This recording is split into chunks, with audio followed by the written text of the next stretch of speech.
الذين استجابوا لله والرسول من بعد ما أصابهم القرح للذين أحسنوا منهم واتقوا أجر عظيم.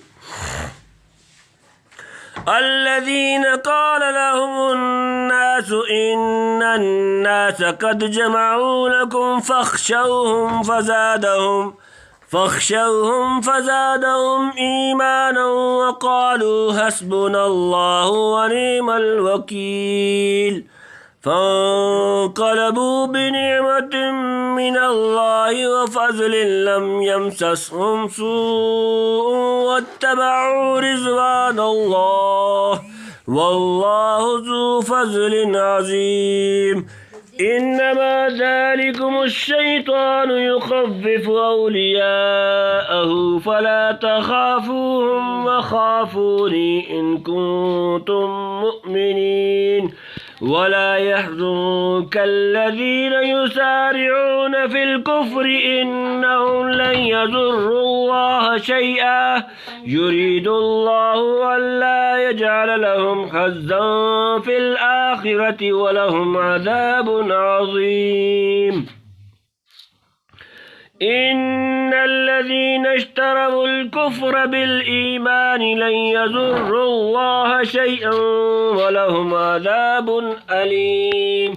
ولا يحسبن الذين كفروا أنما نملي لهم خير لأنفسهم إنما نملي لهم ليزدادوا إثما ولهم عذاب مهين. ما كان الله ليذر المؤمنين على ما أنتم عليه حتى يميز الخبيث من الطيب وما كان الله ليطلعكم على الغيب ولكن الله يجتبي من رسله من يشاء. فآمنوا بالله ورسله وإن تؤمنوا وتتقوا فلكم أجر عظيم. ولا يحسبن الذين يبخلون بما آتاهم الله من فضله هو خيرا لهم بل هو شر لهم. سيطوقون ما بخلوا به يوم القيامة ولله ميراث السماوات والأرض والله بما تعملون خبير. الذين استجابوا لله والرسول من بعد ما أصابهم القرح للذين أحسنوا منهم واتقوا أجر عظيم. الذين جن لوگوں نے استجابوا قبول کیا اللہ کا والرسول من بعد ما کہ اصابہم پہنچا انہیں القرح زخم للذین ان کے لیے جو احسنوا انہوں نے نیکی کی منہم ان میں سے واتقوا اور پرہیزگاری کی اجر عظیم بڑا. جن لوگوں نے حکم مانا اللہ کا اور رسول اللہ صلی اللہ علیہ وآلہ وسلم کے بعد اس کے پہنچ چکے تھے ان کو زخم جو ان میں نیک ہے اور پرہیزگار ان کو ثواب بڑا ہے. الذين قالوا الناس ان الناس قد جمعوا لكم فاخشوهم وزادهم ايمانا وقالوا حسبنا الله ونعم الوكيل. الذين لوگ جو قال کہا لهم ان کے لیے الناس لوگ ان کے ناس کل لوگ قد جمعوا جمع کیے ہے لكم تمہارے لیے فاخشوهم پس ان سے ڈرو فزادهم تو زیادہ ہوا ان کا ایمان وقالوا اور انہوں نے کہا حسبنا ہمارے لیے کافی اللہ ونعم الوکیل کیسا اچھا الوکیل کا ساتھ. جن کو کہا لوگوں نے کہ مکہ والے آدمیوں نے جمع کیا ہے سامان تمہارے مقابلے کو سو تم ان سے ڈرو تو اور زیادہ ہوا ان کا ایمان اور بولے کافی ہم کو اللہ اور کیا خوب کا ساز ہے. ابو سفیان جب عہد سے مکہ کو واپس گئے تو راستہ میں خیال آیا کہ ہم نے بڑی غلطی کی. غنیمت یافتہ اور زخم خوردہ مسلمانوں کو یوں ہی چھوڑ کر چلے آئے. مشورے ہونے لگے کہ پھر مدینہ واپس چل کر ان کا قصہ تمام کر دیں گے. آپ صلی اللہ علیہ وسلم کو خبر ہوئی تو اعلان فرما دیا کہ جو لوگ کل ہمارے ساتھ لڑائی میں حاضر تھے آج دشمن کا تعاقب کرنے کے لیے تیار ہو جائیں. مسلمان مجاہدین باوجود کے تعداد زخم کھائے ہوئے تھے اور اللہ اور رسول کی پکار پر نکل پڑے. صلی اللہ علیہ وسلم ان مجاہدین کی جمعیت لے کر مقام حورا والاسد تک جو مدینہ سے 8 میل ہے پہنچے. ابو سفیان کے دل میں یہ سن کر کے مسلمان اس کے تعاقب میں چلے آ رہے ہیں سخت روب و دہشت طاری ہو گئی. دوبارہ حملہ کا ارادہ فسخ کر کے مکہ کی طرف بھاگا. عبدالقیس کا ایک تجارتی قافلہ مدینہ آ رہا تھا. ابو سفیان نے ان لوگوں کو کچھ دے کر آمادہ کیا کہ وہ مدینہ پہنچ کر ایسی خبریں شائع کریں جن کو سن کر مسلمان ہماری طرف سے مرعوب و خوفزدہ ہو جائیں۔ انہوں نے مدینہ پہنچ کر کہنا شروع کیا کہ مکہ والوں نے بڑا بھاری لشکر و سامان مسلمانوں کے استحصال کی غرض سے تیار کیا ہے۔ یہ سن کر مسلمانوں کے دلوں میں خوف کی جگہ جوش ایمان بڑھ گیا اور کفار کی جمیل کا حال سن کر کہنے لگے حسبنا اللہ و نعم الوکیل۔ سورہ نمبر 3 سورہ آل عمران آیت نمبر 177۔ ساری دنیا کے مقابلے میں اکیلا خدا ہم کو کافی ہے۔ اسی پر آیت نازل ہوئی۔ بعض کہتے ہیں کہ جنگ احد تمام ہونے پر پھر لڑائی ہے۔ تمام ہونے پر ابو سفیان نے اعلان کیا تھا کہ اگلے سال بدر پر پھر لڑائی ہے۔ حضرت صلی اللہ علیہ وآلہ وسلم نے قبول کر لیا۔ جب اگلا سال آیا حضرت محمد مصطفیٰ صلی اللہ علیہ وآلہ وسلم نے لوگوں کو حکم دیا کہ جہاد کے لیے چلو، اگر کوئی نہ جائے گا تب بھی اللہ کا رسول تنہا جائے گا۔ ادھر سے ابو سفیان فوج لے کر مکہ سے نکلا۔ تھوڑی دور چل کر کمر ہمت ٹوٹ گئی، رعب چھا گیا۔ قحط سالی کا عذر کر کے چاہا مکہ واپس جائے، مگر صورت ایسی ہو کہ الزام مسلمانوں پر ہے۔ ایک شخص مدینہ جاتا تھا، اس کو کچھ دینا کیا کہ وہاں پہنچ کر اس طرح کی ایسی خبریں مشہور کرنا جن کو سن کر مسلمان خوف کھائے اور جنگ کو نہ نکلے۔ وہ مدینہ پہنچ کر کہنے لگا کہ مکہ والوں نے بڑی بڑی جمعیت اکٹھی کی ہے، تم کو لڑنا بہتر نہیں۔ مسلمانوں کو حق تعالیٰ نے استقلال دیا۔ انہوں نے یہ کہا کہ ہم کو اللہ کافی ہے۔ آخر مسلمان حسب ادھر پہنچے، وہاں بڑا بازار لگتا تھا۔ 3 روز اور ایک تجارت کر کے خود نفع کما کے مدینہ واپس آئے۔ اس غزوہ کو بدر صغریٰ کہتے ہیں۔ اس وقت جن لوگوں نے فقر کی اختیار ہوئے، ان کو بشارت ہے کہ احد میں رحم کھا کر اور نقصان اٹھا کر پھر ایسی جرأت کی۔ مسلمانوں کی اس جرأت مستعدی کی خبر سن کر مشرکین راستہ سے لوٹ گئے۔ چنانچہ مکہ والوں نے اس مہم کا نام جیش السویق رکھ دیا، یعنی وہ لشکر جو میں ستو پینے گیا تھا پی کر واپس آ گیا۔ تنبیہ، یہ جو فرمایا للذین احسنوا منہم واتقوا، سورہ نمبر 3 سورہ آل عمران آیت نمبر 77 میں ان کی مدثرائی اور تنبیہ شان کے لیے ہے، اور نہ وہ سب کے سب ایسے ہی تھے۔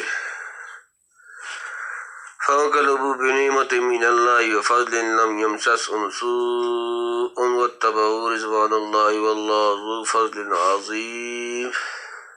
فانقلبوا، پھر وہ لوٹے، بنعمت کے ساتھ من سے اللہ فضل لم یمسسهم، انہیں نہیں پہنچی سوء کوئی برائی، واتبعوا، اور انہوں نے پیروی کی، رضوان اللہ اور ذو فضل والا عظیم بڑا، پھر چلے آئے سبحان اللہ کے احسان اور فضل کے ساتھ کچھ نہ پہنچی ان کو برائی، اور تابع ہوئے اللہ کی مرضی کے، اور اللہ کا فضل بڑا ہے۔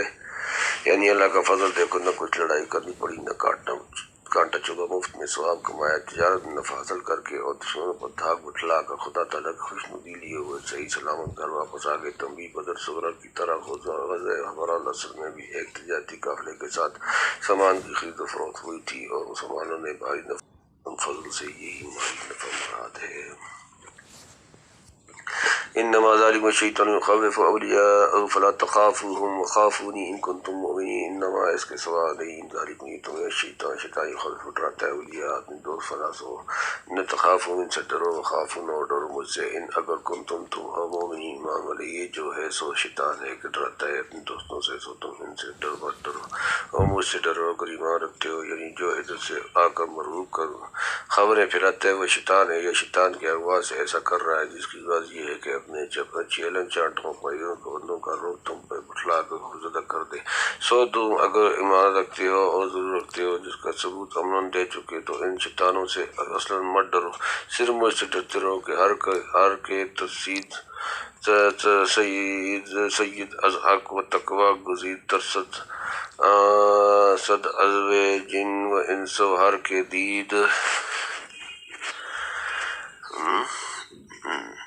ولا يحزنك الذين يسارعون في الكفر انهم لن يضروا الله شيئا يريد الله الا يجعل لهم حظا في الاخره ولهم عذاب عظيم۔ ولا يحزنك امین کریں الذين، جو لوگ یسارعون جلدی کرتے ہیں، فی الکفر کفر میں، انہم یقین وہ لن یضروا ہرگز نہ بگاڑ سکیں گے اللہ شیئا کوئی چیز دی جاتا ہے، اللہ کے نئے جل لهم ان کو خزن کو صافی میں آخرت ولهم اور ان کے لیے عذاب عظیم۔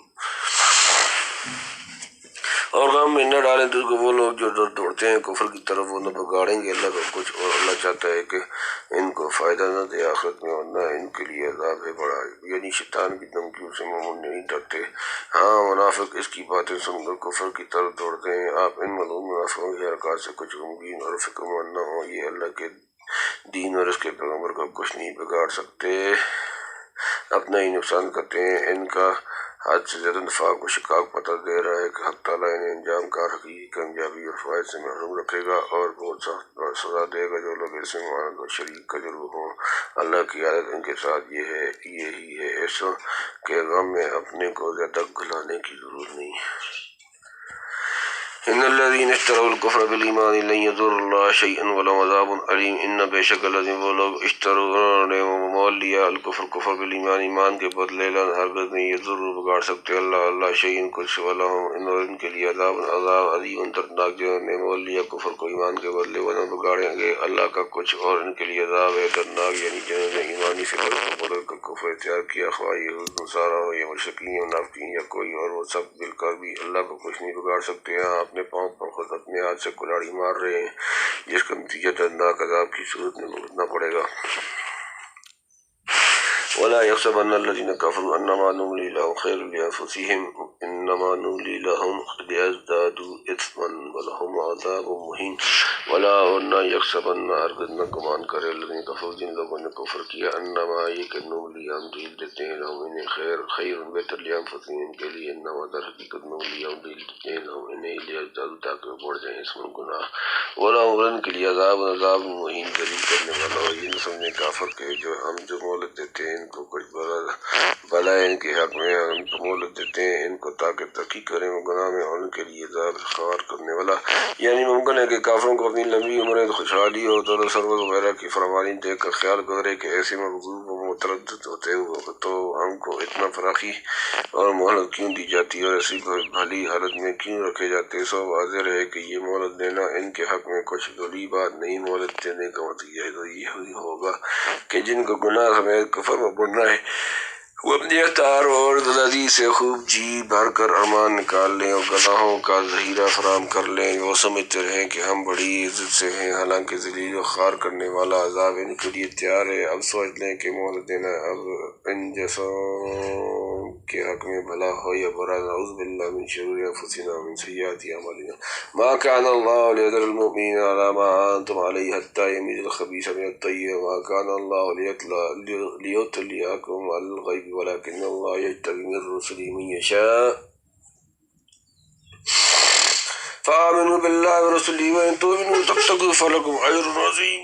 ما كان نہیں اللہ لیذر کہ چھوڑے المؤمنین پر ما جو انتم تم علیہ اس پر حتیٰ یہاں تک کہ یمیزہ جدا کر دے الخبیث ناپاک من سے الطیب پاک، وما کان اور نہیں ہے اللہ لیطلعکم کہ تمہارے خبر دے اللہ پر الغیب غیب، ولیکن اور لیکن اللہ یجتبی چن لیتا ہے من سے رسولہم اپنے رسول من جس کو یشاء وہ چاہے، فآمنوا تو تم ایمان لاؤ باللہ اللہ پر رسولہم اور اس کے رسول، وإن اور اگر تم ایمان لاؤ تتقوا اور پرہیزگاری فلکم تو تمہارے لیے اجر عظیم بڑا۔ اللہ وہ نہیں کہ چھوڑ دے مسلمانوں کو اس حالت پر جس پر تم ہو جب تک کہ جدا نہ کر دے ناپاک کو پاک سے، اور اللہ نہیں ہے کہ تم کو خبر دے غیب کی، لیکن اللہ چھاڑ لیتا ہے اپنے رسولوں میں جس کو چاہے، سو تم یقین لاؤ اللہ پر اور اس کے رسولوں پر، اور اگر تم یقین پر رہو اور پرہیزگاری پر تو تم کو بڑا ثواب ہے۔ یعنی جس طرح خوشحالی اور مہلت دینا کفار کے حق میں پوجی کی دلیل نہیں ہے، اسی طرح جو مخلص مسلمانوں کو مصائب اور مشکلات نخواص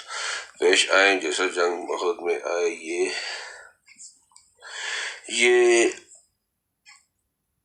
اس کی دلیل نہیں کہ وہ اللہ کے نزدیک مغضوب ہیں۔ بات یہ ہے کہ اللہ تعالیٰ مسلمانوں کو اس گول مول حالت پر چھوڑنا نہیں چاہتے جس پر اب تک رہے ہیں، یعنی بہت سے کافر عذرائے نفاق کلمہ پڑھ کر دھوکہ دینے کے لیے ان میں ملے جلے رہتے تھے، جن کی ظاہر حال پر منافق کا لفظ کہنا مشکل تھا، لہذا ضروری ہے کہ خدا تعالیٰ ایسے واقعات و حالات بروئے کار لائے جو کھرے کو کھوٹے سے اور پاک کو ناپاک سے کھلے طور پر جدا کر دیں۔ بے شک خدا کو آسان تھا کہ تمام مسلمانوں کو بدون امتحان میں ڈالے، منافقوں کے ناموں اور کاموں سے مطلع کر دیتا، لیکن اس کی مسئلے حجت مقتضی نہیں کہ سب لوگوں کو اس قسم کے غیوب سے آگاہ کر دیا کرے۔ ہاں وہ اپنے رسولوں کا انتخاب کر کے جس قدر غیوب کے یقینی اطلاع دینا چاہے دل دے دیتا ہے۔ خلاصہ یہ ہوا کہ عام لوگوں کا بلا واسطے کسی غیب کی یقینی اطلاع نہیں دی جاتی، انبیاء علیہ السلام کو دی جاتی ہے، مگر جس قدر خدا چاہے، یعنی خدا کا جو خاص معاملہ پیغمبر سے ہے اور پاک کو جدا کرنے کی نسبت جو عام عادت حق تعالیٰ کی رہی ہے، اس میں رکاوٹ کی ضرورت نہیں۔ تمہارا کام یہ ہے کہ اللہ اور رسول کی باتوں پر یقین رکھو، تقویٰ پرہیزگاری پر قائم رہو، یہ کر لیا تو سب کچھ کما لیا۔ وَلَا يَحْسَبَنَّ الَّذِينَ يَبْخَلُونَ بِمَا آتَاهُمُ اللَّهُ مِنْ فَضْلِهِ وَخَيْرًا لَهُمْ بَلْ هُوَ شَرٌّ لَهُمْ سَيُطَوَّقُونَ مَا بَخِلُوا بِهِ يَوْمَ الْقِيَامَةِ وَلِلَّهِ مِيرَاثُ السَّمَاوَاتِ وَالْأَرْضِ وَاللَّهُ بِمَا تَعْمَلُونَ خَبِيرٌ۔ آسان ترجمہ، ولا اور نہ یکسبن ہرگز خیال کریں الذین جو لوگ یبخلون بخل کرتے ہیں ما جو آتاہم انہیں دیا اللہ من فضلہ اپنے فضل سے، ہوا وہ خیر بہتر لہم ان کے لیے، بلکہ وہ شر برا لہم ان کے لیے، سیطوقون ان قریب تو پنایا جائے گا ما جو بخلوا انہوں نے بخل کیا بھی اس میں، یوم دن قیامت اللہ اور اللہ کے لیے میراث وارث، اللہ کے لیے وارث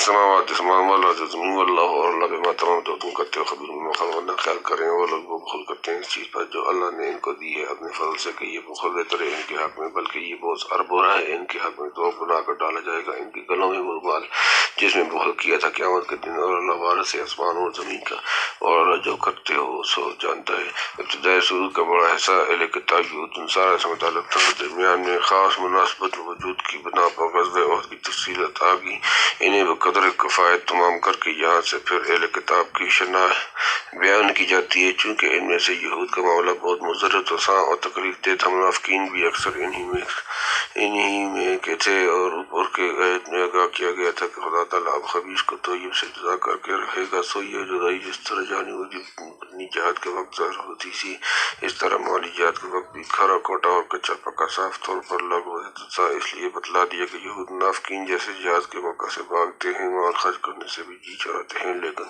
جس طرح جہاد سے بچ کر دنیا میں چند روز کی مہلت حاصل کر لینا ان کے حق میں کچھ بہتر نہیں، ایسے ہی بخل کر کے بہت مال اکٹھا کر لینا بھی کوئی فائدہ نہیں پہنچا سکتا۔ اگر دنیا میں فرض کرو کوئی مصیبت پیش نہ بھی آئی تو قیامت کے دن یقین جمع کیے ہوئے مال عذاب کی صورت میں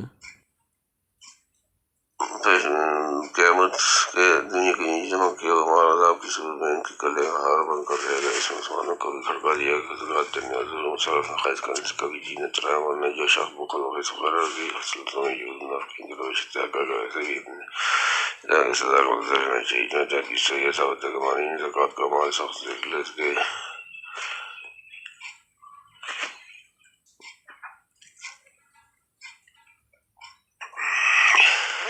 یعنی اگر تم مر جاؤ گے اور سب مال اسی کا ہو رہے گا جس کا حقیقت میں پہلے سے تھا، انسان اپنے اختیار سے دے تو ثواب پائے، یعنی بخل جیسا، اور جو کچھ کرو گے اور جیسی نیت کرو گے خدا تعالیٰ سب کی خبر رکھتا ہے، اس کے موافق اللہ دے گا۔